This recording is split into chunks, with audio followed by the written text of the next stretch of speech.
Hello everyone, क्या हाल चाल है। एक और नए चैप्टर पे आ गए हैं हम, 66 चैप्टर पे। अब यहां हम पढ़ेंगे लोकपाल और लोक आयुक्त, यानी कि इंग्लिश में बोलूं नाम तो कईयों को पता ही होगा, ओम बर्ड्समैन।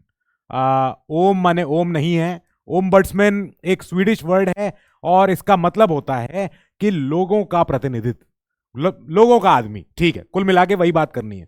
अब बात कहां से शुरू करते हैं? बात शुरू करेंगे अपनी साइंस है, जनरल साइंस है, जो हमारी सोशल साइंसेस की स्टडी कहती है कि भैया उसी तरीके से पढ़ के ये क्वेश्चन का आंसर हो पाएगा कि क्या रास्ता। देखो कब आया है, जिस समय जो करंट अफेयर इंपॉर्टेंट हुआ है तब तब यूपीएससी ने उसको अपने सिलेबस में रखा है। पर इसके बाद भी मैं कभी ये नहीं कहता कि यूपीएससी वो वाले क्वेश्चन पूछेगा जो बहुत ज्यादा कम्युनल हैं, जो बहुत ज्यादा रिजर्वेशन वाले हैं। मीडिया में, सोशल मीडिया में हल्ला होता ही रहता है, इन टॉपिक पर यूपीएससी कभी नहीं जाता है। जो इंपॉर्टेंट टॉपिक है, जो जिससे कि हमारा स्टेट का वेलफेयर लोगों को जुड़ा हुआ होता है, उससे सवाल जरूर पूछेगी। वो पूछा यूपीएससी ने। ठीक है, अब चलो चलते हैं, क्या है। चलो बिल्कुल पीछे, कुछ नहीं पता है हमें। हम ये जानते हैं कि देखो, जहां तक भी डेमोक्रेसी को अगर और रूट्स अपनी स्थापित करनी है, और ज्यादा डेमोक्रेटिक किसी कंट्री को और ज्यादा विकासशील होना है, विकसित होना है, उसमें क्या है, उसमें क्या जरूरी है? उसमें यह जरूरी है कि जो भी स्टेट हो, जो भी सरकार हो, जो भी डेमोक्रेटिक कोई भी एंटिटी हो, स्टेट, प्रोविंस, प्रांत, कंट्री, एम्पायर, कुछ भी ले लो आप। अब अगर वो डेमोक्रेटिक कंट्री है तो जाहिर बात है कि उसके लोगों का अगर वेलफेयर कितना हो रहा है वो चेक करना है। बस साफ बात है, स्टेट का उद्देश्य ही यही है। This is the very purpose of the state, of the entity called state. ठीक है, अब ये इसकी वजह से क्या मिला हमें? रिजल्ट तो ये चलो सामने आगे आ गया, पर हमें जब ये समझ में आया अगर लोगों का वेलफेयर की भलाई करनी है तो लोग अपने आप से तो अपना वेलफेयर नहीं कर लेंगे, वो तो नहीं हो पाता। तो यानी कि गवर्नमेंट की भूमिका अहम हो जाती है, गवर्नमेंट का रोल अहम हो जाता है, गवर्नमेंट का रोल बहुत ज्यादा इंपॉर्टेंट हो जाता है कि उन्हें मार्गदर्शन देना है, लोगों को डायरेक्शन देनी है, लोगों को रूल करना है इस तरीके से ताकि सबका विकास हो, सबका साथ हो। ठीक है, वो हम कर रहे हैं। अब जब गवर्नमेंट का इतना ज्यादा सब कुछ फैल जाता है, हर तरफ वर्चस्व फैल जाता है, इसकी वजह से क्या हो रहा है कि ब्यूरोक्रेसी में एक्सपेंशन होता है।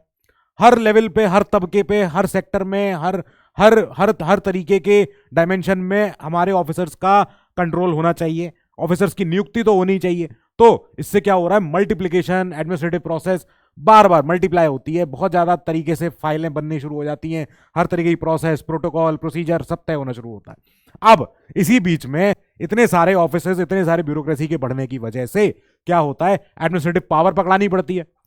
आप अगर अपने जिले में हो और आपके पास ही अगर छूट ना हो ये तय करने की कि मेरे स्कूलों में मिड डे मील में क्या क्या योजना आनी चाहिए, या मेरे जिले में जो स्कूल हैं, या मेरे जिले में जितने जैसे कहते हैं, चलो जल विभाग की तरफ चलते हैं। जल विभाग है, अब जल विभाग का जितना भी सेक्शन है जो आपके जिले में है, तो आप उनसे बोलोगे देखो भाई, पानी की सप्लाई टाइम पे चाहिए, मुझे पानी की सप्लाई चाहिए, साथ में पानी साफ चाहिए। इतना इतना चाहिए कि लोगों को जब सप्लाई हो पानी, लोग अपनी टंकी में पानी चढ़वाएं, उस पानी से वो नहा तो सकें।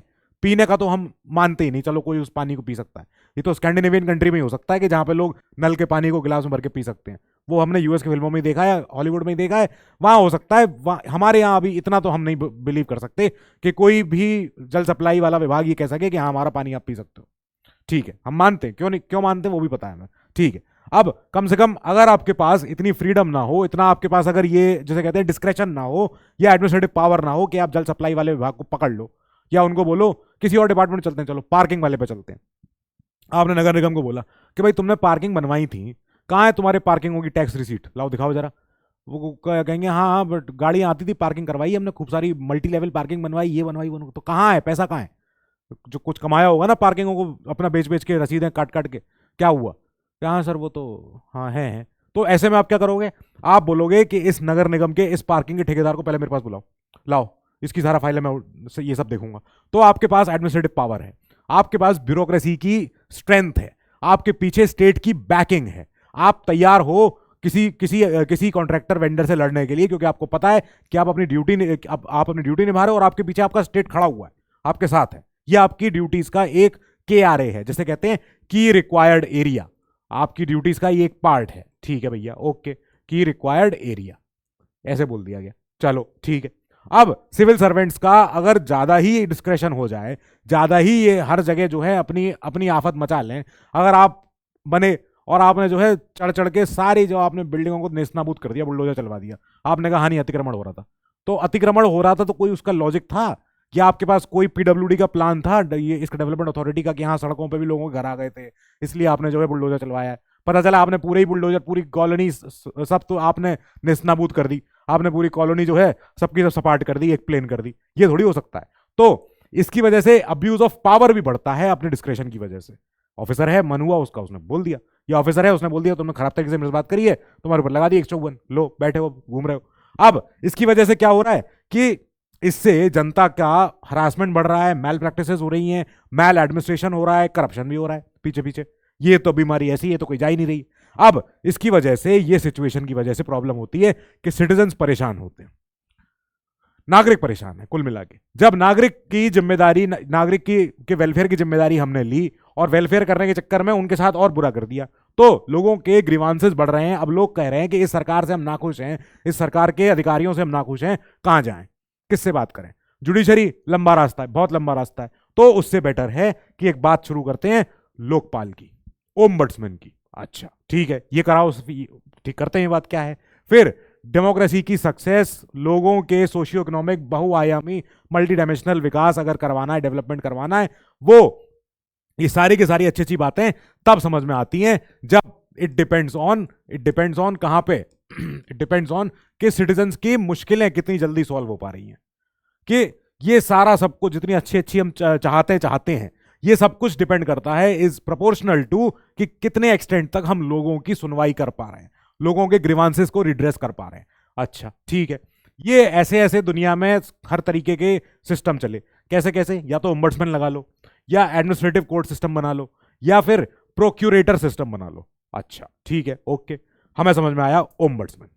ओम्बड्समैन समझ में आ रहा है, नाम अच्छा लग रहा है और काम बहुत अच्छा है। अच्छा, स्कैंडिनेवियन कंट्रीज ने, यानी कि जो ऊपर की कंट्रीज होते हैं, यूरोप के बिल्कुल ऊपर की, Norway, Sweden, Finland, Denmark, Norway, ये वाले सारे, तो इन लोगों ने क्या कर रखा है यहाँ पे, हमने सबसे पहली बार देखा था कि एक अर्लीस्ट डेमोक्रेटिक इंस्टीट्यूशन आ गया है जिसको कहते हैं सिटीजन्स के रिड्रेसल के लिए, ग्रीवांसेस के।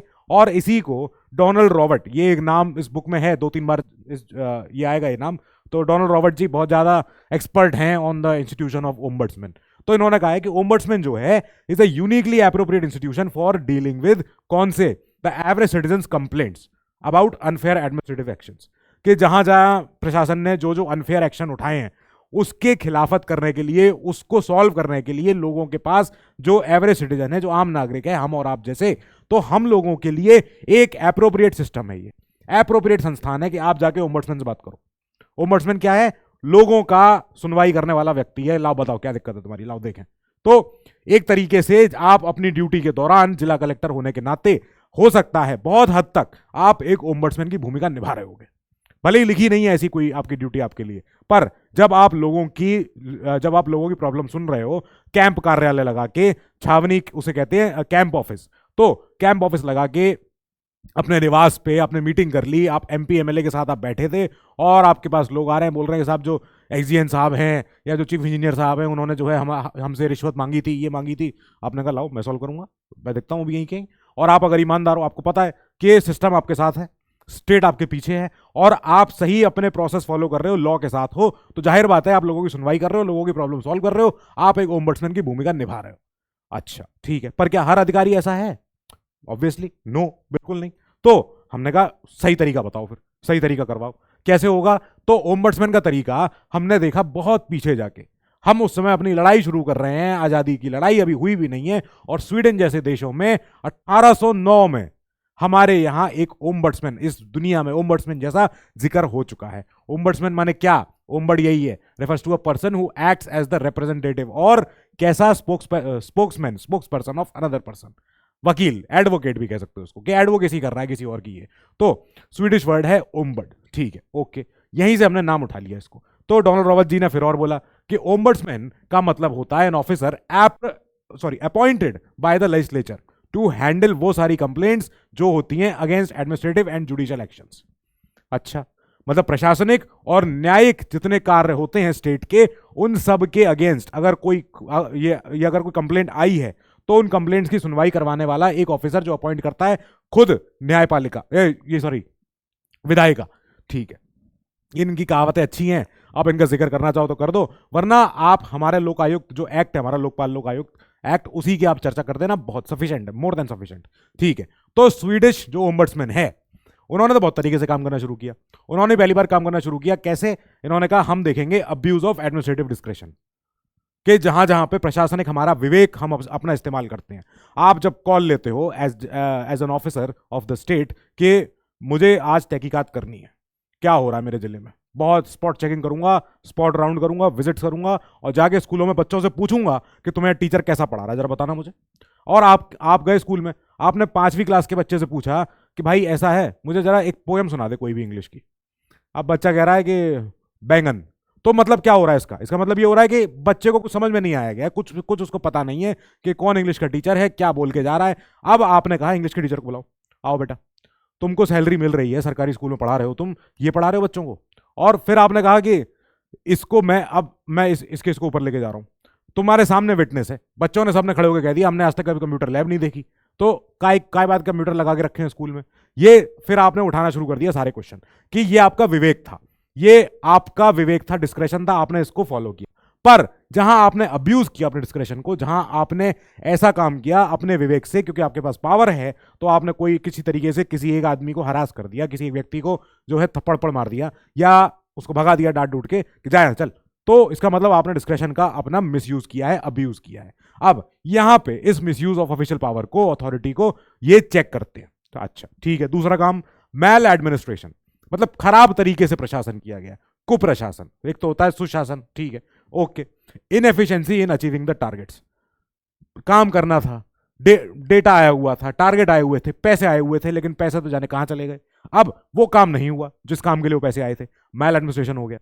एडमिनिस्ट्रेटिव करप्शन, इसको तो क्या ही बताऊं मैं, ये तो एक ही प्रॉब्लम है, demanding bribery for doing things. मैं यहां पे इसको और ज्यादा एक्सपैंड करना चाहता हूं, करप्शन की डेफिनेशन को।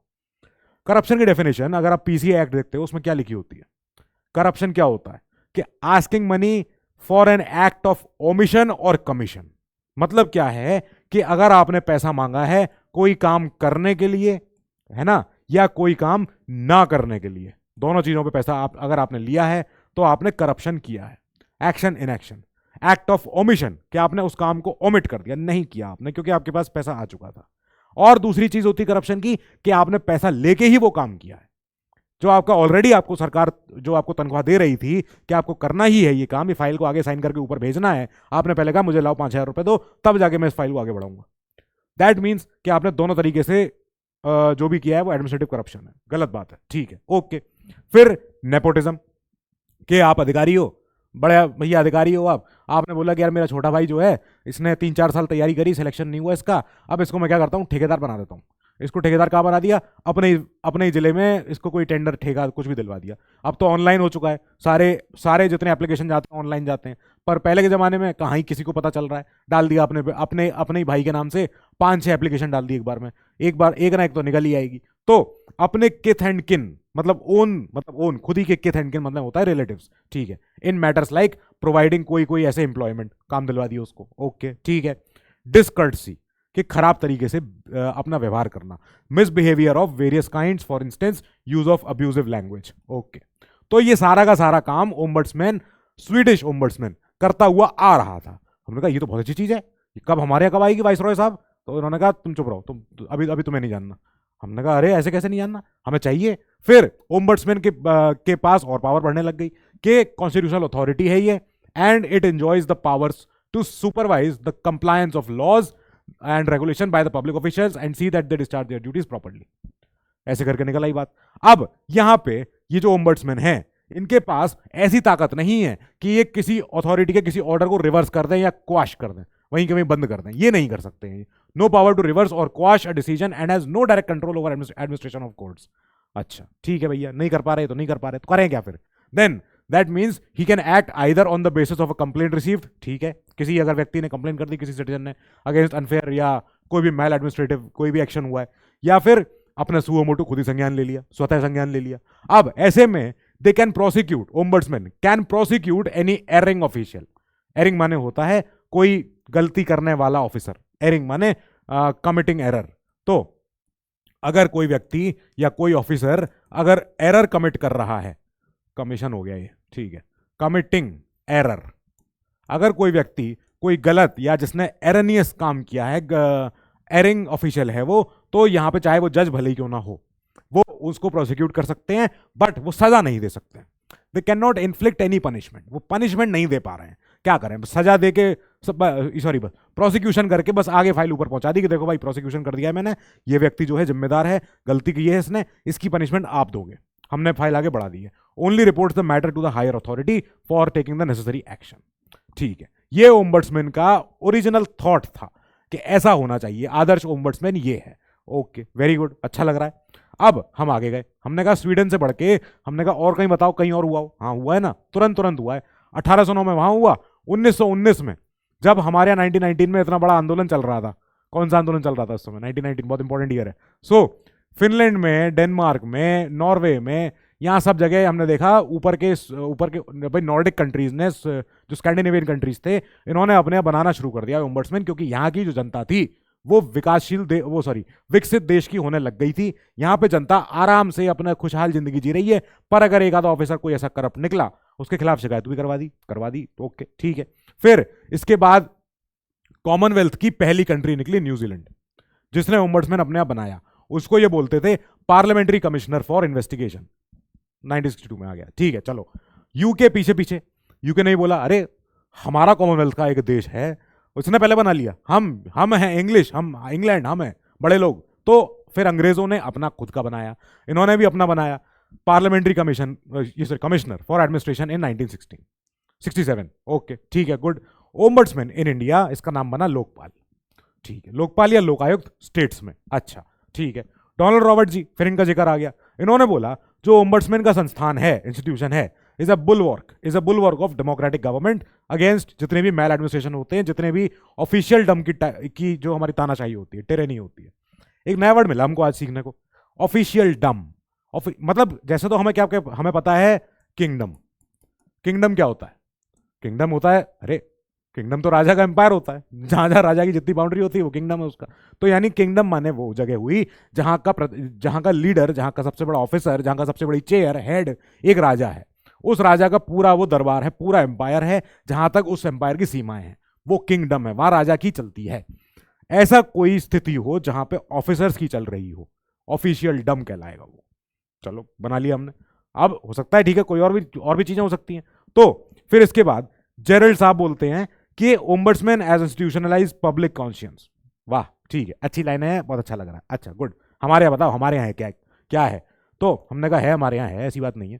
पर फ्रेंच सिस्टम, ये एक ऑल्टरनेटिव निकला है। फ्रेंच सिस्टम ने अपना नाम ढूंढ के रखा है अलग से। इन्होंने कहा है कि French system of administrative courts, हम इसे कहते हैं, ये हमारा है। तुम्हारा ओम्बड्समैन होगा, तुम्हारा प्रोक्यूरेटर सिस्टम होगा, हमारे यहाँ है एडमिनिस्ट्रेटिव कोर्ट्स है। हमारे यहाँ ये दूसरा सिस्टम है, तरीका वही है, इंस्टीट्यूशनल डिवाइस है, created for the redressal of citizens grievances against administrative authorities.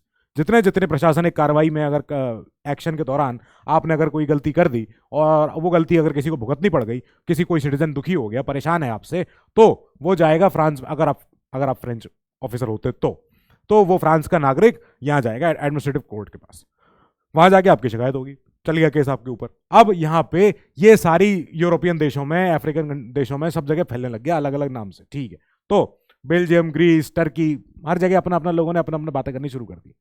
प्रोक्यूरेटर system ये भी आया। ये प्रोक्यूरेटर सिस्टम थोड़ा सा सोशलिस्ट, रशियन, यूएसएसआर ऐसी कंट्रीज में निकला, और जितनी सोशलिस्ट कंट्रीज थी इन्होंने अपने आप बोला कि हमारे यहाँ प्रोक्यूरेटर सिस्टम होगा। जैसे फॉर्मर यूएसएसआर, आज रशिया आज इसके पास भी होता ही है। तो रशिया में भी आज जो ओम्बड्समैन होता है, इसको प्रोक्यूरेटर बोलते हैं, इसका टर्म होता है 7 साल का, 7 ईयर्स। ऐसी बता रहा हूँ, ठीक है, कोई बात नहीं है। China, Poland, Hungary, Czechoslovakia, Romania, ये सारे कंट्री जो सोशलिस्ट थे, जो समाजवादी अपने कंट्रीज हैं एक तरीके से। और ये सारे कंट्रीज आप देखोगे मेजर, चाइना को छोड़ दो, मेजर कंट्रीज रशिया का एक समय हिस्सा हुआ करते होंगे। और पोलैंड भले ही रशिया का, यूएसएसआर का भी हिस्सा नहीं रहा, बट तब भी पोलिश जो कल्चर है, इट इज मोर और less somewhat consistent with Russians, with northern Europe, with eastern Europe. तो वो वहां के लोगों ने अपना एक तरीके से मान रखा कि हमारा यही होता है। अच्छा ठीक है, created their own institutional device for the addressal of citizen grievances. ठीक है भैया। अब यहाँ पे कि ये जो ऑफिस ऑफ प्रोक्रेटर है ये अभी भी रशिया में है और इसका टर्म ये रहा 7 साल का। चलो ठीक है, बात खत्म हो गई। हमें चलो हमारे पे बताओ। ये हमारा इंडिया की पोजीशन है। इतने सारे जितने हमारे एक्ट हैं, ये बुक में आपके एक लिस्ट है, इस लिस्ट का कोई आपको याद करेगा कुछ मिलेगा नहीं। इसमें क्या क्या है, पब्लिक सर्वेंट्स इंक्वायरी एक्ट, ये सारे जितने एक्ट्स हैं, चाहे एनसीएसटी हो, एनसीएससी हो, डिस्ट्रिक्ट विजिलेंस ऑफिसर हो, सारी की सारी चीजों पे ओम्बड्समैन का हक रहता है। ओम्बड्समैन इनके अंतर्गत काम कर सकता है। तो ये सारे जितने लीगल इंस्टीट्यूशन हमारे फ्रेमवर्क हैं टू चेक करप्शन एंड ये जो हमारे सिटीजन्स हैं ये तो चल ही रहे हैं, पर ओम्बड्समैन इनके तहत भी काम कर सकता है। ओके सर, वेरी गुड, अच्छा लगा। आगे बताओ। हमने कहा जब लोकपाल हमारे यहां आना शुरू हुआ, लड़ाई बहुत पहले ही शुरू कर दी गई। 1963 कि एक ओम्बड्समैन का आइडिया पहली बार आ गया जब बजट की बात हो रही थी। लॉ मिनिस्ट्री को बजट देना था, discussion on budget allocation for the law ministry. तब बात हुई कि यार अपना एक ओम्बड्समैन हो जाना चाहिए। हमने कहा हाँ हो जाएगा, ठीक है। फिर 1966 में क्या होता है, पहला एआरसी आता है, first ARC reform commission, first administrative reform, ये रिफॉर्म कमीशन किसकी अध्यक्षता में था, ये एआरसी कमीशन। ओके, फिर तो इन्होंने कहा कि देखो आप क्या करो, एक सेंटर पे और एक स्टेट पे लोकपाल जैसा, ओम्बड्समैन जैसा कोई व्यक्ति, कोई ऑफिसर, कोई ऐसा तैनात करो जो इंडिपेंडेंट हो, जो जिसे कहते हैं जो एग्जीक्यूटिव पे डिपेंड ना हो, उनकी मेहरबानी पे डिपेंड ना हो, सरकार की मेहरबानी पे। ठीक है। 1968 में बोला गया कि लोकपाल बिल को हम लेके आना चाह रहे हैं, लाओ चलो, इतना आपने इतना तब से कह रहे हो, ये लो, ये रहा लोकपाल बिल, पर नहीं हो पाया। उसके बाद भी 8 दफे ट्राई किया गया कि लोकपाल बिल आ जाए, बस आ जाए आ जाए, नहीं आ पाया, नहीं आ पाया, बहुत बहुत बाद में आया। ठीक है। 2002 में आप में से किसी को शायद पता हो, एमएन वेंकटचलिया जी, सुप्रीम कोर्ट के चीफ जस्टिस भी थे ये, और मतलब हैं अभी भी, सॉरी, तो सुप्रीम कोर्ट के चीफ जस्टिस थे, रिटायर हुए थे 1995 में आई थिंक। तो बाद में ये उसके बाद एक बहुत बड़े कमीशन के हेड भी रहे हैं, हमने वो कमीशन हमने भी पीछे देखा भी है। तो उस कमीशन के भी हेड रहे। उसके बाद ये थे एक commission for working of for reviewing the working of constitution, तो कॉन्स्टिट्यूशन रिव्यू कमीशन, ये उसके अध्यक्ष थे। सन 2000 में बनाए गए थे ये।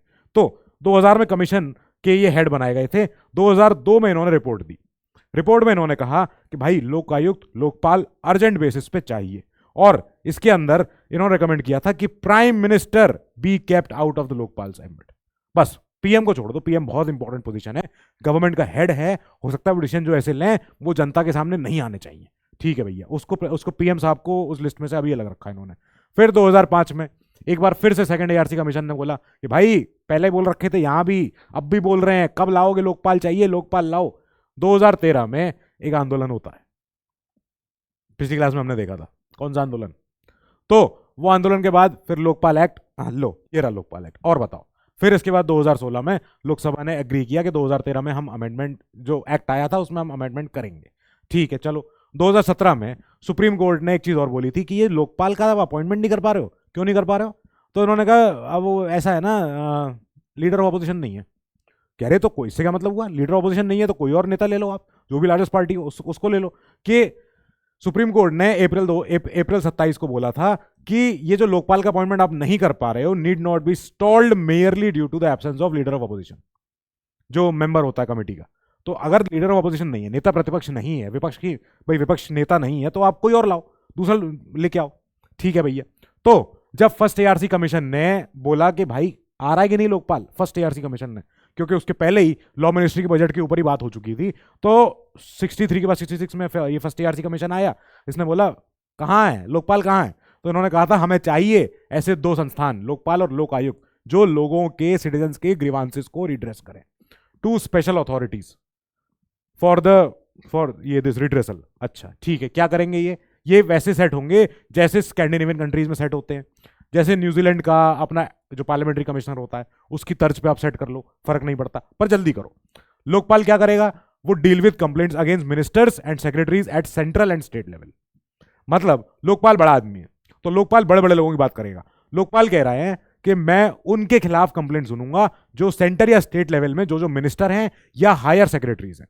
अच्छा ठीक है, जो लोक आयुक्त हुए छोटे साहब, वो 1 eight the centre and 1 in every state, ये तब बोला गया था, तब उस समय। ठीक है, वो deal with complaints against other specified जो भी अथॉरिटीज हैं, जो भी हायर ऑफिशियल्स हैं। चलो ठीक है। एआरसी ने ये और बोला था कि ARC kept the judiciary outside the purview.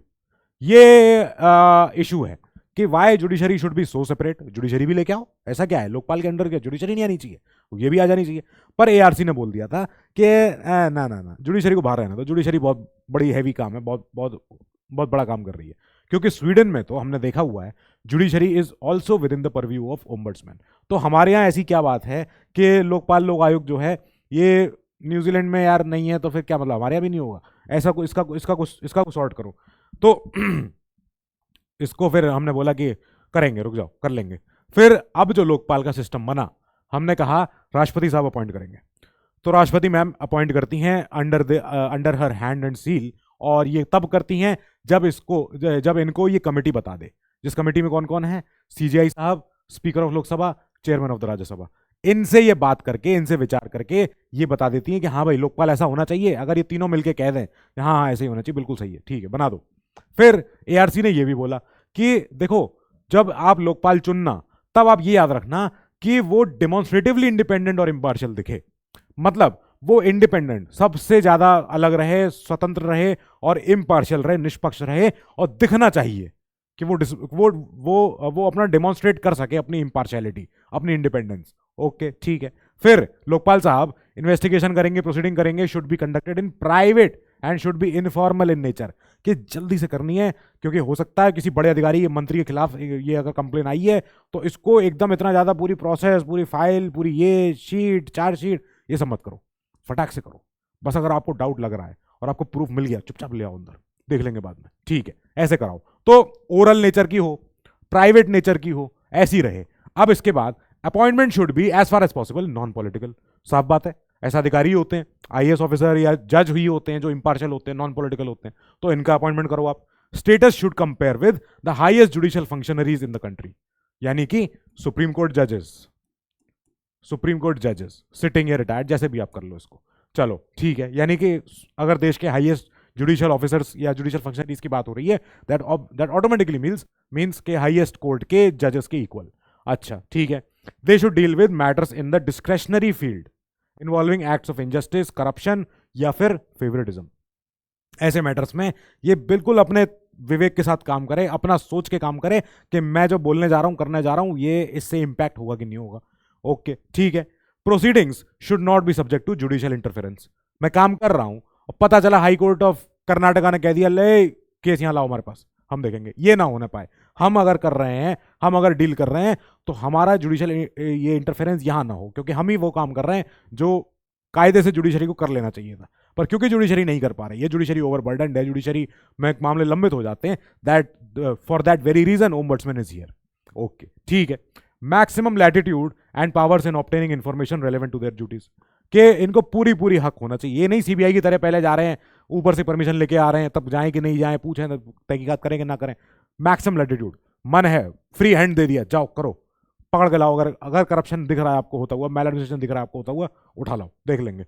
यहां पे not look forward to any benefit और pecuniary advantage from the executive government, ये ना लगे लो, तब क्या फिर पारदर्शिता है, फिर तो क्या निष्पक्षता रहेगी? जब अगर ये सरकार के अधीन हो गए, इन्हें लग रहा है कि हम यहाँ से एक बार रिटायर हो जाएं तो कहीं गवर्नर बन जाएं, हम यहाँ से रिटायर होकर कहीं किसी अपने ट्राइब्यूनल के अध्यक्ष बन जाएंगे, या यहाँ से रिटायर होकर सरकार हमें कहीं और किसी एम्बेसी में भेज दे, अटैच कर दे वहाँ पे, तो फिर फायदा क्या हुआ ऐसे अधिकारी को रखने का? अब यहाँ पे सरकार ने बोला कि चलो इतनी बातें कर रहे हो आप एआरसी के लोग, लाओ मान लेते हैं आपकी बात, ठीक है। तो इसके बाद 10 ऑफिशियल अटेम्प्ट्स हुए कि लोकपाल एक्ट आ जाए, लोकपाल एक्ट आ जाए, नहीं आ पाया। पहले 4 बार में बिल लैप्स हो गया, बिल खत्म हो गया क्योंकि लोकसभा डिसॉल्व हो गई। अच्छा ठीक है। 5वीं बार में क्या हुआ, सरकार ने वापस ले लिया उसको। ये बुक में आपके डेट्स लिखी हुई हैं, I don't want you to remember the dates, because dates UPSC exam नहीं पूछेगा, ये सब छोटे मोटे एग्जाम में आता है, ठीक है। अब 6th and 7th commission sorry bill, 6ठी 7वीं बार बिल जब आया तो बिल फिर लैप्स हो गया क्योंकि 11th और 12th लोकसभा जो है वो डिसॉल्व हो गई। लो फिर 8th बिल जब आया 2001 में, तब ये डिसॉल्व इसलिए हुआ क्योंकि 13वीं लोकसभा डिसॉल्व हो गई। अच्छा ठीक है। फिर 9th बिल आ गया, 9th bill was withdrawn bye the government again, ये भी चला गया। जब 10th बिल आया, और जब जिद हो गई थी, पूरा देश इकट्ठा हो चुका था कि इंडिया अगेंस्ट करप्शन, इंडिया में करप्शन नहीं होगा, तब जाके हमने कहा हाँ हाँ ये रकम, ये रहा तुम्हारा बिल, हो गया, बन गया एक्ट, अब शांत रहो। ठीक है, तो एक्ट बन के रेडी तो हो गया। पर इसके बाद अगर आप द प्रिंट का अगर एक आर्टिकल पढ़ लें ओम्बड्समैन के ऊपर, तो आपको लगेगा कि एक्ट बन के हुआ क्या, क्या फायदा हुआ। क्योंकि अगर ओम्बड्समैन की वेबसाइट पे जाओगे, लोकपाल की वेबसाइट पे जाओगे, तो वहां पे आपको मिलेगा डेटा। डेटा क्या मिलेगा कि इन्होंने 68% केसेस को डिस्पोज कर दिया है। डिस्पोज करना होता है केसों को सॉल्व करके हाथ झाड़ लिए, हो गया, काम खत्म हो गया हमारा, डिस्पोज कर दिया, केस गए। अब 68% केसेस डिस्पोज हुए हैं, इनमें मेजॉरिटी वो हैं जो या तो फ्रिवलस थे या तो फेक थे, वही केस सॉल्व हो पाया। और जो एक्चुअल केस थे, रियल केस थे, वो टच ही नहीं हुए, कुछ हुआ ही नहीं। एक इसमें लोकपाल जब बना था, तो लोकपाल में एक मेंबर थे, हैं मतलब अभी भी, जस्टिस दिलीप भोसले जी। तो ये थे इलाहाबाद हाई कोर्ट के चीफ जस्टिस एक्स। फिर ये बने इनके मेंबर लोकपाल कमीशन के। फिर क्या हुआ, जैसे दिलीप भोसले जी ने जब शपथ ली और जब ऑफिस में आए, तो 9 महीने के अंदर जस्टिस भोसले जी ने बोला कि मैं रिजाइन कर रहा हूँ, personal reasons and I don't want to work. पता है क्यों? लैक ऑफ वर्क, काम ही नहीं है। जब लोकपाल बना था, लोकपाल का पहला ऑफिस बना अशोका होटल में दिल्ली, अब जाके वसंत कुंज में उनका अपना ऑफिस तैयार हो पाया है। 101 करोड़ रुपए ग्रांट हुए थे, बाद में रिवाइज होकर वो 28 करोड़ रह गए। तो ऐसा ही हुआ क्योंकि लोकपाल अपना पैसा यूटिलाइज ही नहीं कर पाया, ना ऑफिस बना, ना मेंबर सारे भर पाए, ना सारा काम शुरू हो पाया। जस्टिस भोसले जी ने कई बार एप्लीकेशन लिखी, जो उस समय हमारे पहले लोकपाल थे, आई थिंक घोष जी। उनको भी कई बार एप्लीकेशन लिखी कि सर काम कराने हैं, काम करते हैं। मैं जब इलाहाबाद हाई कोर्ट में चीफ जस्टिस था, मैं 14 से 15 घंटे काम करता था, 50 से 100 केस में डेली देखता था। यहाँ मेरे पास 9 महीने में मेरे पास कुल मिला के 10-12 केस आए हैं। मैं कैसे करूँ? मुझसे नहीं हो रहा है यहाँ पे ऐसे काम, तो मैं कहीं और अपना काम कर लूँगा। मैं अगर अपना बैठ के पढ़ ही लूँ घर पे तो ज़्यादा अच्छा है। तो इन्होंने कई बार एप्लीकेशन लिखी, कई बार बात करी, तो फिर इन्होंने आखिरकार 9 महीने बाद रिजाइन कर दिया। बाद में इन्होंने प्रिंट को अपना इंटरव्यू भी दिया, तो प्रिंट ने पता भी किया, सब कुछ तहकीकात भी करी, और काफ़ी सारी बातें पता चली कि लेकिन नहीं हो पा रहा, काम नहीं हो पा रहा। तो अ वेरी सॉरी स्टेट, मतलब जिसे कहते हैं टूथलेस टाइगर। तो ये एक इशू हमारे ब्यूरोक्रेसी में, हमारी पॉलिटिक्स में, हर जगह हमको देखने मिला है कि हमने बनाया बहुत अच्छा, हमने काफ़ी कुछ सोचा कि ये हो जाए, वो कर देंगे, ये ले आएंगे, पर लेकिन एक्चुअल में इम्प्लीमेंटेशन के समय कई बार हमने देखा है कि red tapism, bureaucratic hurdles, political hurdles कई बार होती है। ठीक है, चलो, अब है तो है, अब हमारा तो पढ़ाई है, सिस्टम है, हमें तो पढ़ना है। फिर लोकपाल लोकायुक्त एक्ट के बारे में जानते हैं।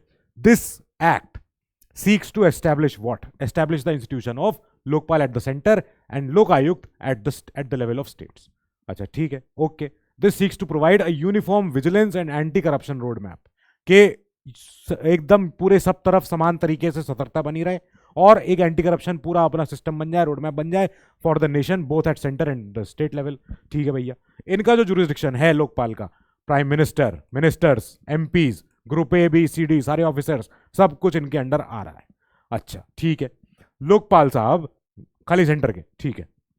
लोकपाल साहब का जो दफ्तर है लोकपाल कमीशन का, इसमें है एक चेयरपर्सन, साथ में 8 लोग और, ठीक है, जिन 8 में से कम 50% होने चाहिए जुडिशियल अधिकारी, जजेस होने चाहिए, एक्स जजेस हो, रिटायर्ड जजेस हो, जिन्हें लॉ की समझ हो, जिन्हें question of fact, question of truth, मतलब 2 तरीके से मैंने आपको पढ़ाया ना कि कैसे जुडिशरी डिसाइड करती है, कि एक तो होता है क्वेश्चन, इसको ऐसे लिखते हैं, शॉर्ट में लिखेंगे, ठीक है, क्वेश्चन ऑफ या तो लॉ है या क्वेश्चन ऑफ फैक्ट है। दोनों तरीके से जजेस डिसाइड करते हैं कि कोई अपराध है, मान लेते हैं कोई भी अपराध किसी भी तरह का, क्या वो किसी लॉ को भंग करते हुए वो एक्शन हुआ है, या वो एक्शन हुआ है या नहीं है, ये तय करो पहले। तो क्वेश्चन ऑफ फैक्ट पे तय करो, तो फिर पहले तय होता है कि ठीक है भैया, जो कोई भी एक्ट एलिज किया जा रहा है, जो कोई भी एक्शन एलिज किया जा रहा है कि ऐसा हुआ है, क्या ये एक्शन, पहली बात तो सिद्ध करो कि हुआ है कि नहीं हुआ है, तय किया जाएगा। फिर इसके बाद सिद्ध करो क्या ये किसी लॉ को भंग करते हुए, किसी लॉ के वायलेशन में ये एक्शन हुआ है, ये तय करो, उसके बाद पनिशमेंट हो जाएगी। तो ऐसे तय करती है जुडिशरी बहुत सटीक तरीके से, और बहुत अपना सारे टेस्ट अप्लाई कर करके, हर तरीके की डॉक्ट्राइन अप्लाई कर करके तब जाके किसी फैसले पे पहुंचा जाता है। तो इसीलिए हमने बोला भाई लोकपाल जब बने उसमें भाई जुडिशियल अधिकारी हों, इनकी बहुत बड़ी भूमिका है, बहुत ज्यादा भूमिका है इनकी। चलो अब ये जो मेंबर्स हैं इन्हीं में से 50% ऐसे होने चाहिए जो SCs, STs, OBCs, अपने माइनॉरिटीज, विमेन, इन समुदाय से आने चाहिए, कि ये जो अधिकारी हों ऐसे ऐसे भी हों। ठीक है भैया, ताकि सबको रिप्रेजेंटेशन इक्वल हो पाए। ओके, सर्च कमेटी बने। सर्च कमेटी क्या करेगी? जो सिलेक्शन कमेटी की हेल्प करेगी। अभी सिलेक्शन कमेटी आगे देखते हैं। तो एक सिलेक्शन कमेटी बनेगी जो रेकमेंड करती है राष्ट्रपति जी को कि भैया चलो ये है लोकपाल हमारे नए, इनको अपॉइंट करो। अब सिलेक्शन कमेटी से पहले सर्च कमेटी होगी जिसमें अपने मेंबर्स होंगे, सारे सेक्रेटरीज ये होंगे। 50% of the members of search committee shall also be from SCs, STs, OBCs, minorities, यहाँ से अपने विमेन, ये सब होने चाहिए। अब जो ये सिलेक्शन कमेटी है वो ये है, सिलेक्शन कमेटी इतने सारे लोग मिलकर तय करते हैं कि हमारा चेयरपर्सन और मेंबर्स हमारे लोकपाल के कौन होंगे। हमें समझ में आ गया भाई, पहले तो प्राइम मिनिस्टर, फिर लोकसभा के स्पीकर, फिर नेता प्रतिपक्ष, फिर चीफ जस्टिस ऑफ इंडिया या कोई और जज जो उनके बिहाफ पे आए हो, फिर एक एमिनेंट जूरिस्ट। एमिनेंट जूरिस्ट यानी कि जिनको लॉ की समझ बहुत ज्यादा हो। अब मान लो कि आप अधिकारी हो, आप बन गए आप प्रिंसिपल सेक्रेटरी, या आप बन गए कैबिनेट सेक्रेटरी, PMO के या प्रिंसिपल सचिव हो। तो आपने जाके प्राइम मिनिस्टर को बोला कि सर ऐसा है कि मैंने जो है PWI से पढ़ाई करी थी, और वहाँ पे मुझे ये जो पॉलिटी जिन्होंने पढ़ाया था वो बहुत अच्छे एमिनेंट जूरिस्ट हैं, तो आदित्य सर बहुत अच्छे एमिनेंट जूरिस्ट हैं और आप इन सबसे सहमति ले लो। जब ये चारों मिलके ये कह दें कि हाँ भाई प्राइम मिनिस्टर भी रेडी हैं, स्पीकर ऑफ लोकसभा भी रेडी हैं, चीफ जस्टिस ऑफ इंडिया ये भी रेडी हैं, और लीडर ऑफ अपोजिशन ये भी रेडी हैं कि हाँ जो 5वां एमिनेंट जूरिस्ट होना चाहिए इस सिलेक्शन कमेटी में वो आदित्य तिवारी जी होने चाहिए, तब जाके आदित्य तिवारी का नाम इसमें आ पाएगा। Eminent jurist to be nominated by president of India on the basis of recommendation of the first 4 members of the selection committee, कि ये चारों ही जब सिलेक्ट करेंगे तब जाके ये तय हो पाएगा कि 5वां जूरिस्ट कौन होगा। ओके फाइन, फिर ये जब बता देंगे नाम कि हाँ नाम तय हो चुका है, ये हो गया है, ये पर्सन है, अब इन चारों के साथ आदित्य तिवारी बैठेंगे और ये तय करेंगे कि हाँ भाई हमारा अगला लोकपाल कौन होगा। अच्छा ठीक है, नाउ लोकपाल विल हैव सारी power of superintendence and also direction over any investigating agency including the CBI for cases refer to them by the Lokpal. अगर लोकपाल के पास कोई केस आया, लोकपाल ने कहा कि ऐसा है, ये केस हो गया इंपॉर्टेंट, अब इस केस को मैं चाह रहा हूं कि इसकी जांच हो बढ़िया, बिल्कुल इन्वेस्टिगेटिंग ऑफिसर एकदम पारदर्शी हो, एकदम स्मार्ट हो, एबल हो, और वो ढूंढे कि हाँ CBI के पास ऐसे ऑफिसर्स हैं, CBI ने ढूंढ के रखे हैं। आपके जैसे फ्यूचर ऑफिसर्स कई बार IPS लेंगे और वो जाके सेलेक्ट होंगे इसमें CBI में, फिर CBI में ऐसे ऑफिसर छांट लिए जाएंगे जो ईमानदार हैं। इनको बोला जाएगा कि आपके पास मैं एक केस सौंप रहा हूं, मुझे इस केस की पूरी जानकारी चाहिए 2 महीने के अंदर। फिर आप CBI को सुपरिटेंडेंस भी करोगे, मतलब इनके ऊपर सुपरविजन रखोगे, इनके ऊपर अपनी पूरी निगरानी रखोगे, साथ ही इनको डायरेक्शन भी दोगे कि कोई सबूत ना छूट जाए भाई, कोई सबूत जैसा ही मिले तुरंत फोटो खींच के मुझे भेज देना। तो इसका मतलब है कि आप CBI को डायरेक्शन भी कर रहे हो। अच्छा ठीक है, हाई पावर्ड कमिटी जो प्राइम मिनिस्टर जिसको चेयर करेंगे, that will recommend the selection of Lokpal, director of CBI। ठीक है भैया, ये भी लोकपाल एक्ट ने बोल दिया कि हाँ CBI का डायरेक्टर जो बनना चाहिए उसमें प्राइम मिनिस्टर जी की भूमिका है। Okay fine, it incorporates provisions for attachment and confiscation of property. ठीक है, किसी अगर करप्ट अधिकारी है, कोई अधिकारी ने करप्शन किया है, उन्होंने अभी जैसे मान लो अभी आप अगर न्यूज देख रहे होगे तो आपको करप्शन की न्यूज एक दिखी भी होगी। कहां पे? हमारे अयोध्या में ही। अयोध्या में कई सारे अधिकारियों ने क्या किया है, जो जैसे अगर मान लेते हैं ये अयोध्या है, ठीक है, अब अयोध्या में जो अयोध्या तीर्थ क्षेत्र है ये रहा, अब इसके अराउंड जहां जहां जितने जितने रेसिडेंशियल प्रोजेक्ट्स हैं, लैंड है, प्लॉट है, कई लोगों ने अभी से जाके वहां पे लैंड वो प्लॉट्स खरीद लिए हैं, और बहुत आड़े तरीके से खरीदे हैं, सीधे तरीके से नहीं खरीदे हैं। तो इन लोगों ने क्या किया है, करप्शन किया है। अब इसके ऊपर जांच बैठ रही है, कंप्लेन हो रही है, सब कुछ हो रही है। तो अगर ऐसे कोई अधिकारी हैं जिन्होंने यहाँ पे अभी से लैंड लेके रखी हुई है कि इस लैंड का जो है बाद में एप्रिसिएशन हो जाएगा, इस लैंड का असेसमेंट बाद में बढ़ जाएगा, इवैल्यूएट हो जाएगी लैंड, आगे और ज्यादा इवैल्यूएशन इसका इंक्रीज होगा, तब ऐसे केस में अगर ऐसे अधिकारी पर अगर केस चले तो केस चलता रहे कोई बात नहीं, लेकिन पहले ही हम केस चलने के दौरान ही उनकी प्रॉपर्टी को अटैच कर सकते हैं, उनकी प्रॉपर्टी को कन्फिस्केट कर सकते हैं of public servants acquired by corrupt means even while the prosecution is pending. कि प्रोसिक्यूशन चल रही है, अभी प्रोसिक्यूशन खत्म नहीं हुई है, अभी केस चल रहा है उनके खिलाफ, लेकिन ये प्रोविजन है कि उनकी प्रॉपर्टी को कन्फिस्केट कर लिया, कि तुमने किया तो करप्शन के तहत ही है ना। अब जब पूरा ये जब प्रूव हो जाएगा तब सजा भी होगी, जो भी होगा। पहले इस प्रॉपर्टी को तुमसे अटैच कर रहे हैं, तुमने किया ये, आ जाओ बेटा, ठीक है। ये आ जाएंगे घेरे में। अब घेरे में आने के बाद से प्रॉब्लम शुरू हो जाएंगी। फिर यहां पे ही बात होगी कि जो इंक्वायरी जितनी आप करवा रहे हो, इतनी इंक्वायरी हो रही है, इनकी टाइमलाइन क्या है। जब आपको प्राथमिकी प्रिलिमिनरी इंक्वायरी करनी है, तब हमारे पास समय है 3 महीने का। 3 महीने के अंदर सुनवाई करो, 3 महीने के बाद एक्सटेंशन और ले सकते हो आप, 3 महीने और, ठीक है। तो 3 महीने की तो टाइमलाइन इनके पास है, which can be extended bye 3 months और टोटल 6 महीने मान लेते हैं, अगर 3 महीने में नहीं हो पा रही है तो। जब आपको इन्वेस्टिगेशन करना है प्रॉपरली, तो 6 महीने का आपके पास समय है, which may be extended by 6 months at a time, हो सकता है और आगे बढ़ जाए। फिर जब ये इंक्वायरी इन्वेस्टिगेशन के बाद जब ट्रायल शुरू होगा, तो ट्रायल की टाइमलाइन है 1 year extendable by another 1 year, and to achieve this special courts are to be set up. 1 साल आपको ट्रायल का हम समय देंगे कि कर लो इसमें, पर 1 साल के अंदर अगर ट्राई नहीं हो पा रहा है, केस बहुत ज्यादा पेंडेंसी बढ़ गई, बहुत और केस आ गए, तो हम कहेंगे चलो 1 साल और ले लो। यहां पे ही हमने प्रिवेंशन ऑफ करप्शन एक्ट के तहत जो पनिशमेंट है, मिनिमम पनिशमेंट, सजा करप्शन की, जो सेक्शन 7, 8, 9, 12 में आती है पीसीए एक्ट में, हमने बोला है कि अब ये 3 साल है, पहले 2 साल हुआ करती थी। चलो ठीक है, minimum punishment under section 15 of PC, ये पनिशमेंट फॉर अटेम्प्ट, करप्शन किया नहीं पर आपने कोशिश करी कि हो जाए, क्या पता पैसा आ गया तो बढ़िया ही बात है, पर अगर अटेम्प्ट भी किया है पैसे का, तो आपकी सजा है 2 साल की।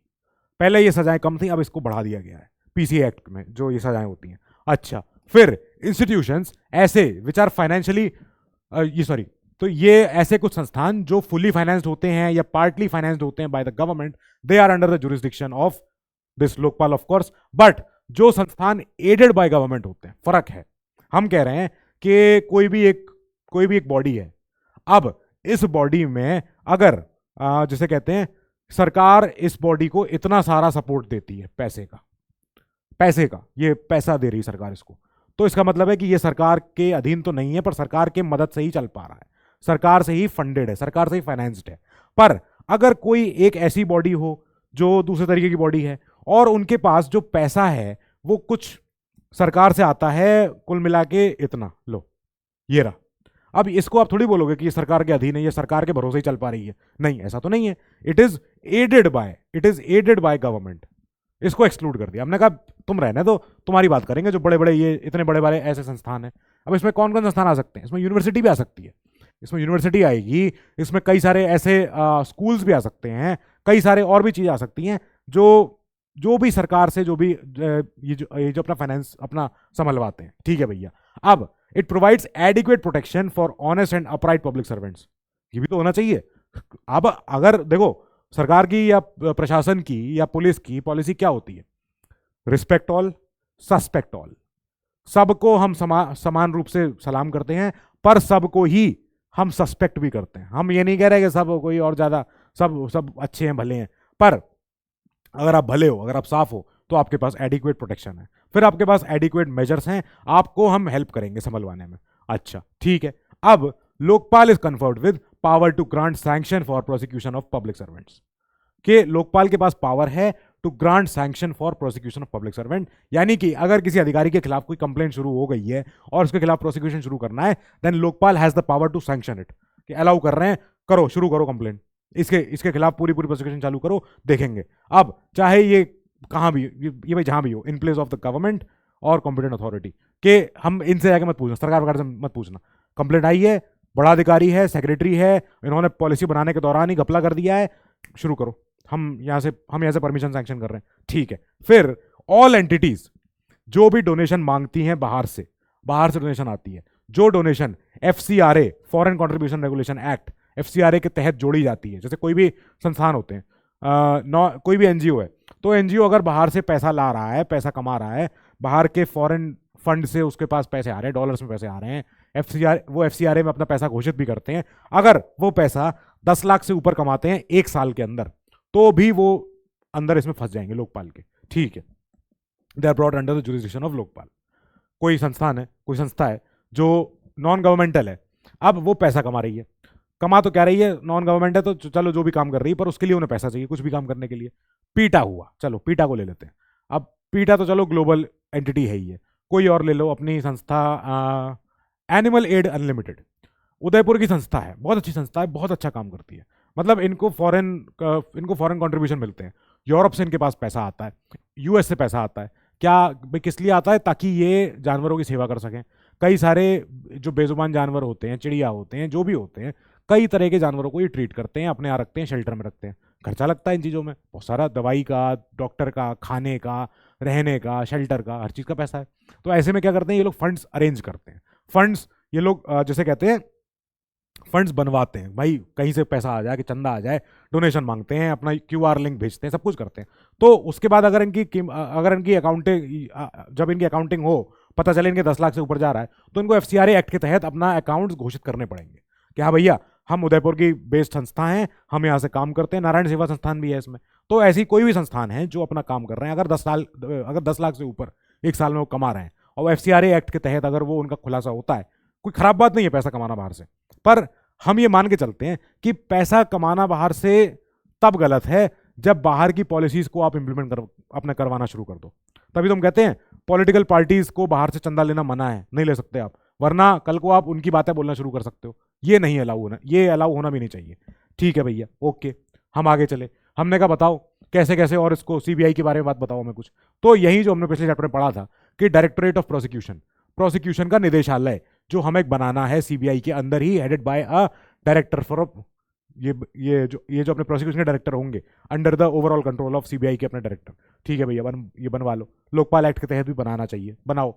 Appointment of director of prosecution on the recommendation of CVC, of course CVC, CBI, Lokpal, तीनों चैप्टर करप्शन के लिए ही हैं, एक ही साथ चल रहे हैं, इन कॉनोसेंस चलते हैं, आराम से चलते हैं। ठीक है भैया, okay. Maintenance of a panel of advocates by CBI, CBI को वकील चाहिए, केस लड़वाना ही है, स्पेशल कोर्ट होती है, सीबीआई की कोर्ट होती है, तो वहां पे भी अपने ये सारे अधिकारी होते हैं, जो स्पेशल पैनल होता है एडवोकेट्स का। Other than government advocates, other than, यहाँ दैन आएगा, इसको हटा देते हैं, इसको थोड़ा बड़े में लिखते हैं ना, समझ में आ जाएगा। अदर दैन गवर्नमेंट एडवोकेट्स, तो कुछ सरकारी वकील तो होते ही हैं जो सीबीआई जिनको हायर करती है, पर सीबीआई के पास अपने कुछ पैनल ऑफ एडवोकेट्स होने चाहिए जो ऑन कॉल हमेशा रेडी रहें।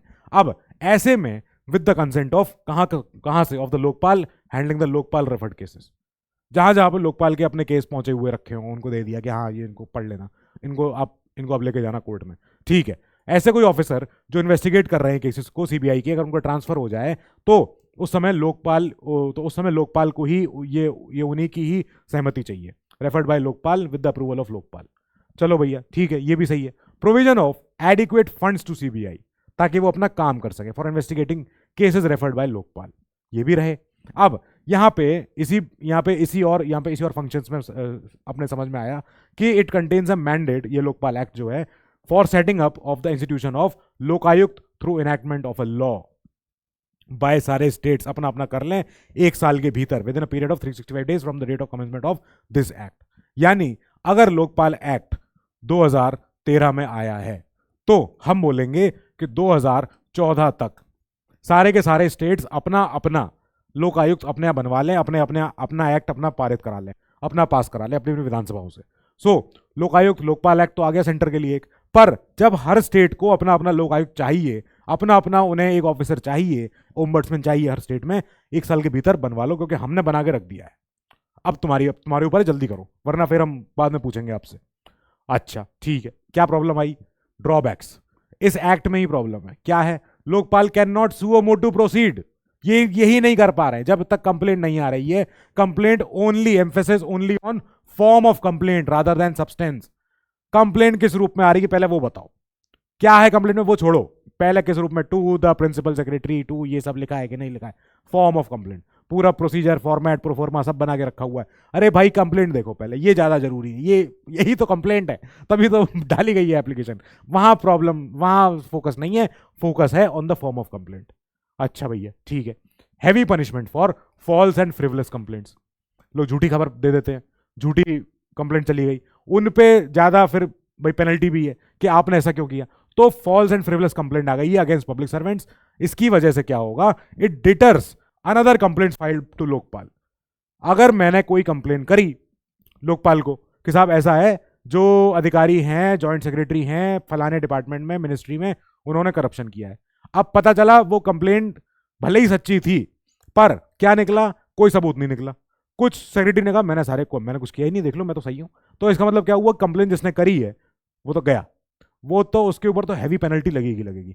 अब अगर कोई सच्चे का कोई कंप्लेन करना भी चाहे, वो डर गया बेचारा, कहेगा अरे अरे राम मैं तो नहीं कर रहा, पता नहीं क्या करेंगे बाद में। तो अब जब हैवी पनिशमेंट हो जाएगी तो लोग खुद ही डरेंगे कि भैया कोई हम तो ना कर रहे हो, दो जाने दो, कोई बात नहीं। एनोनिमस कंप्लेंट्स को कोई मतलब ही नहीं है। लोग डर के ही अपने आप अपना नाम छुपाना चाहते हैं कि भाई हमें नहीं बताना अपना नाम, हर कल को हमको हरास किया जाएगा, हम विक्टिमाइज होंगे, हमें नहीं बताना। पर लेकिन लोकपाल कहता है कि नहीं, एनोनिमस नाम नहीं चलेगा, आप बताओ। Can't just make a complaint on plain paper and drop it in the box. ये हो ही नहीं पा रहा है, ये एक प्रॉब्लम है। ठीक है, legal assistance to public servant against whom complaint is filed, ये थोड़ा इशू है। ओके के जो पब्लिक सर्वेंट है उनको लीगल असिस्टेंस है भैया, चलो। Limitation period of 7 years to file complaints. अगर मेरे पास दम आ जाए 10 साल के बाद, अब मुझमें ताकत आई है, अब मैं डालूंगा कंप्लेंट। पता चला अब आप डाल ही नहीं सकते, जो हो गया बीत गया बीत गया। 7 साल के अंदर आपको डालना है, लो फायदा क्या हुआ। यहाँ पे अगर पीएम साहब के साथ अगर कोई बात करनी है, पीएम साहब के पीएमओ के ऑफिस में अगर मुझे कोई कंप्लेन है और अगर मैंने लोकपाल को शिकायत करी है, तो पीएम साहब को हम अगर पूछवाना चाहें लोकपाल से, तो जो लोकपाल साहब जो भी बात करेंगे पीएम से, वो पहली बात तो सब्जेक्ट मैटर एक्सक्लूडेड होती है। कई बार ऐसा होता है पीएम साहब का जो पीएमओ है वो सब्जेक्ट मैटर एक्सक्लूडेड होता है। कई कई चीज़ें ऐसी होंगी जिनको पीएम साहब कह सकते हैं कि मैं इस चीज़ का जवाब नहीं दूंगा, सॉरी जरूरत नहीं, मैं जरूरत नहीं समझता हूं। तो इसका मतलब है कि क्यों नहीं दे रहे हो जरूरत, ऑफिशियल सीक्रेट एक्ट नहीं दे रहे, नहीं देंगे। तो इसका मतलब क्या हुआ कि प्राइम मिनिस्टर के ऑफिस के साथ अगर हम तालमेल करते हैं एज अ लोकपाल, तो वो बहुत ही नॉन ट्रांसपेरेंट चीज़ है, बहुत ही ज़्यादा छुपी हुई चीज़ है, बहुत ही पीछे चल रही है और नहीं सामने नहीं आ रही लोगों के।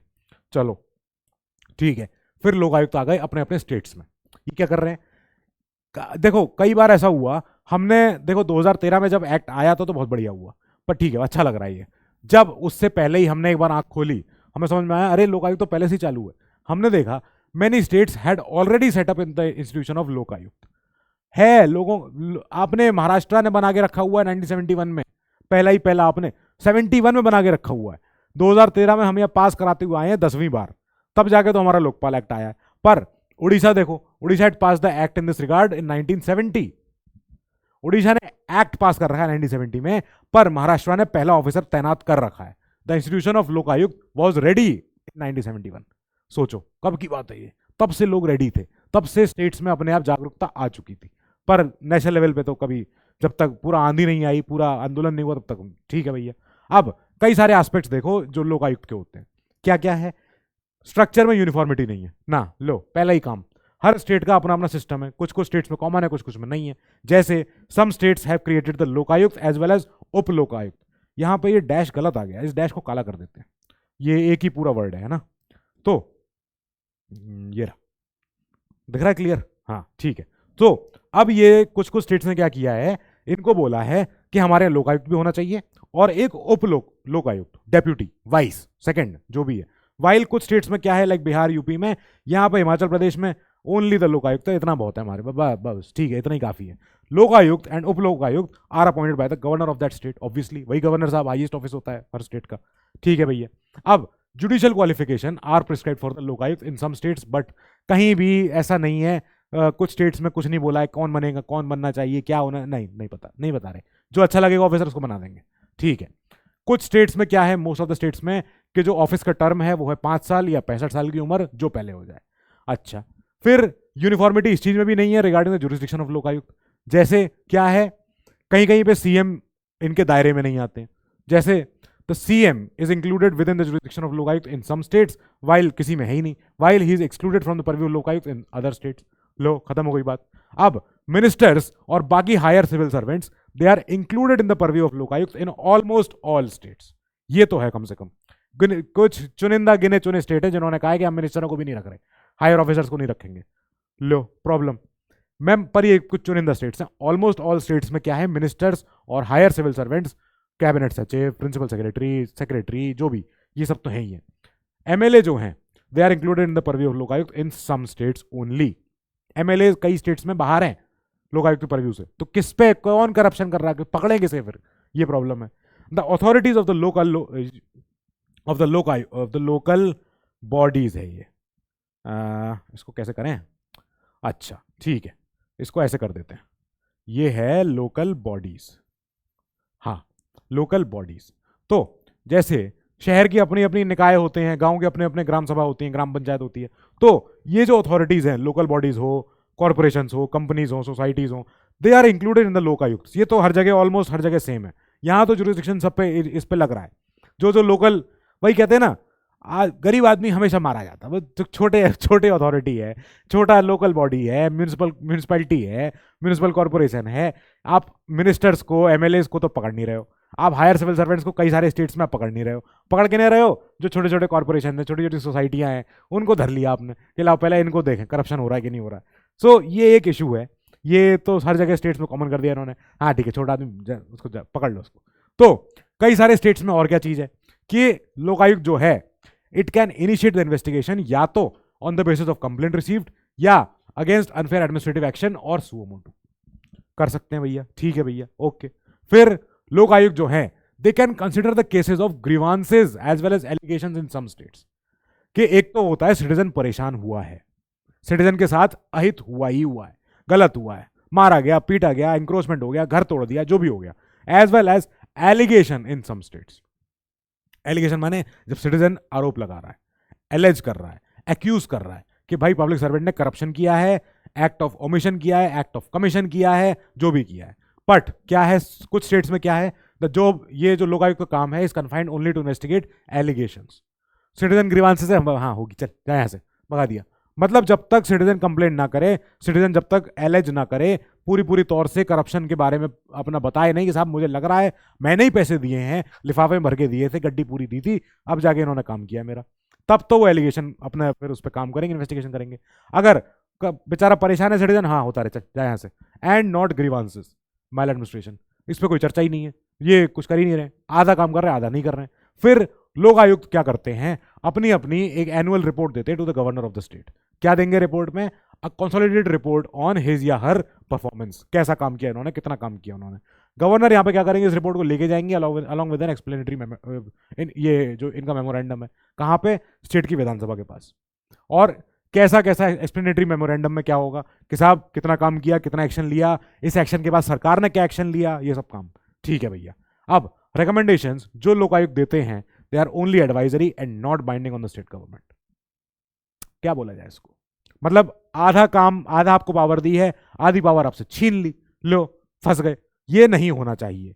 अब ये लोक आयुक्त अगर बनाया, आपने इतनी मेहनत करी, सब कुछ किया, और आपने उसको टूथलेस टाइगर बना दिया, तो क्यों बनाया, क्यों खर्चा ही क्यों किया, इतना छोड़ दो, इतना काम नहीं करते।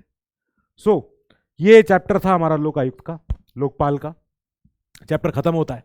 अगली क्लास में हम चलेंगे जब हम पढ़ेंगे NIA।